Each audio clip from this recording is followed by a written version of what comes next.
Welcome back to Double Down University. I'm back at you guys with another PrizePicks college basketball video. And today I will be targeting just two games on the slate of the night slate. One of them tips off at 8 o'clock, so some of you guys, when I post this, it probably will be close to the time that the Villanova game will start. But otherwise, the other two starts at 9:30. So you'll have plenty of time to be able to lock those two in if the Villanova game tips off before then. But let's get into it. So Justin Mutz over 12.5 points, Tarquavia Smith over 14.5 points, and Brandon Slater over 6.5 points. Or you could take his PRA over 12.5, which I think is just downright disrespectful, but we'll get into that a little later. But starting off, we're going to go to the Virginia Tech versus the NC State game. So in this matchup, Virginia Tech has the advantage in mid-range and near proximity. As you can see here, they both are highlighted in green, so they have the advantage on the offensive side of the floor. And then defensively, they have no real advantage, true advantage, I should say, defensively, Virginia Tech. But NC State has the mid-range advantage. In three-point, they're kind of even, just about even, as NC State is 98th in three-point shooting, and Virginia Tech is 99th in defending the three. So not too much of a big difference, but I just believe that this is a really, really good matchup for Tarquavius. So let's get into it. So for Tarquavius, let's go to his game. Virginia Tech, here it is. So for him, he has kind of been struggling recently. Last 5 games, he hasn't hit this line of 14.5. That's why it's so low. But I just think that this is a tournament style game, and they will be looking to earn respect to why they finished so well in the regular season, and that they are a top team in the ACC. So I just think that, this line is just too low for him, especially he's a shooter. He's a volume shooter, and that's one thing I love backing is volume shooters. Anytime you want to take their points, you want to take volume shooters. So he's one of them. As you can see, you can scroll down and you can kind of see his field goal attempts. Like, this guy's putting up at least 15 shots a game. On average, he averages 15.8 full season. Then this last 10, he averages 15.1. Last 5, 14 shots a game. And then against Virginia Tech, he put up 19 shots. So I really believe. And then too, as well, he shoots a lot of threes as well. So he makes about 3 threes, along with getting to the rim and being aggressive. I think he should be able to cover this line easily. He gets to the free throw line pretty much full season, 4.2. So he gets to the line, 4.2 attempts full season. Last 10, he hasn't been getting there often, and last 5, he hasn't been getting there often. But he got 10 free throw attempts against Georgia Tech, which is crazy, I think. Let me see. Yep, against Virginia Tech, he got 10 free throw attempts, and he made 8 of them. So that's 8 free points from the line when he played Virginia Tech. I'm going to scroll up. Let's see. Yep, so he had 22 points against Virginia Tech the only time they played this year. 19 field goal attempts, made 6 of them, and then also had 8 for 10 for the line, and made 2 out of 9 3-point attempts. So I really, really like him here. And then as you can see, look at his minutes against Virginia Tech. He played a full 39 minutes. So the coach loves to play him. His minutes isn't really going anywhere. We can kind of look at full season. 33 minute average, 33.6 minutes per game, 32.5 minutes per game. And then we could take a deeper look and see if he got into any foul trouble or anything. Nope, he's only fouled out once this year. He's had 4 fouls in 5 games this year. Everything other than that is pretty much on the low end, 3 or less.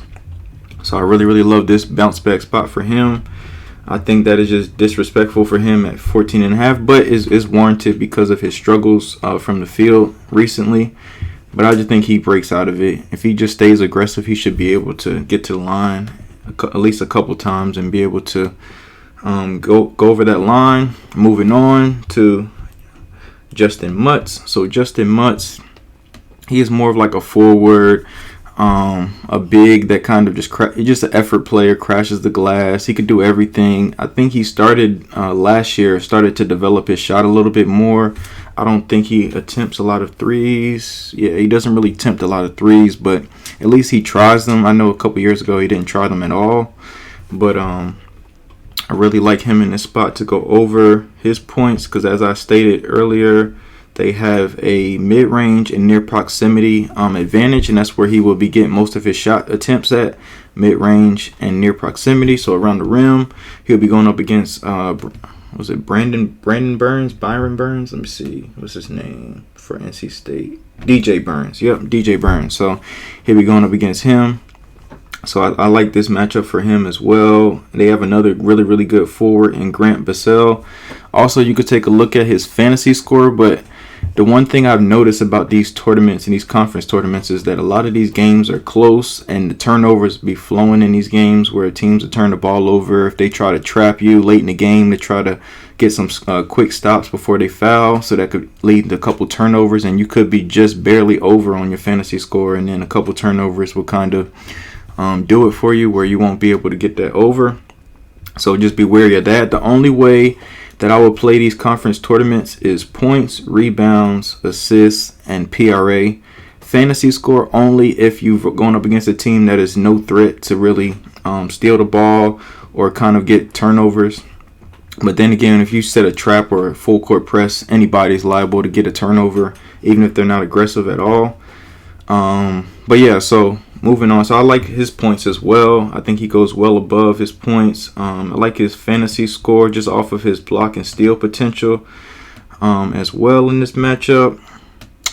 But the last but not least is the Villanova versus Georgetown. So they're going up. Villanova is going up against a Georgetown team. And for Villanova, as I probably stated to you guys before, but I'm a huge Villanova fan. But this is a must-win. We got to win 4 in a row in order to make it into the tournament. We have to beat everybody in the Big East and get an at-large bid by winning out and winning the Big East tournament. So I think that they will play with a lot of intensity, a lot of urgency, and be focused coming into this matchup. But Georgetown, on the other hand, they pretty much just quit on their coach. They quit on the whole season, and they lost by 40 points against Creighton. I think it was a couple days ago. So they pretty much just lost all hope. They quit on everything. So I just think that this is a really, really good spot for all of Villanova overs. Pretty much all their players should go over their point props. The only one I would be worried about is Mr. Ed Dixon, because he is a walking foul, a big walking foul. So he can easily get into foul trouble, especially going up against their bigs in Wahab and Akot. So I really like them as well. But Brandon Slater, this is just downright disrespectful for him to be able to have this line at 6.5, because I'll show you guys in a second. Villanova, Georgetown. Where are you? Villanova. That's weird. I just seen it. Hold up. Here it is. Okay, so for this matchup, and we're going to go to Brandon Slater. So full season, 6.5. He has a 71% hit rate.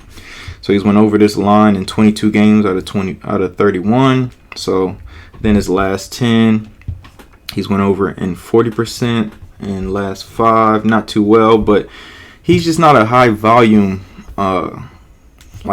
field goal attempt guy, so this could be a sweat, but I just really like it from a full game perspective. And then if you want to just do head to head, when last time they played him, he had 14 and 15 points, so well above it. So, and then he's, like I said, he's going up against a team that just quit completely, so they might get blown out. The only thing that I fear for him is he fouls too a lot, trying to play defense and trying to be aggressive on defense, sometimes too aggressive where it can hurt him. But another pivot off of him, you could do his PRA as well. But I would say Daniels, but Daniels is more of a facilitator now that Justin Moore is back. So Justin Moore's points could be a play as well. Since he's been back, he's starting to really assert himself to be his old self of how he used to be last year before his Achilles injury. As you can see, like his last 5, he's been more aggressive, 17, 25, 23. And then I think this is another 17. Yep, another 17. And his minutes is also pretty good too. It's 33 minutes, 33. But this new coach that we have in Kyle Neptune, Lord knows with him, he can substitute him for daggone Chris Archidiakono, which is Ryan Archidiakono's brother, who's no threat at all to score or do anything on the basketball floor. So his rotations is just crazy. I don't really understand it. Never have understood it all season, but I really love Justin Moore's points as well in this spot. So pretty much all of their points props are live. But yep, so those are my three.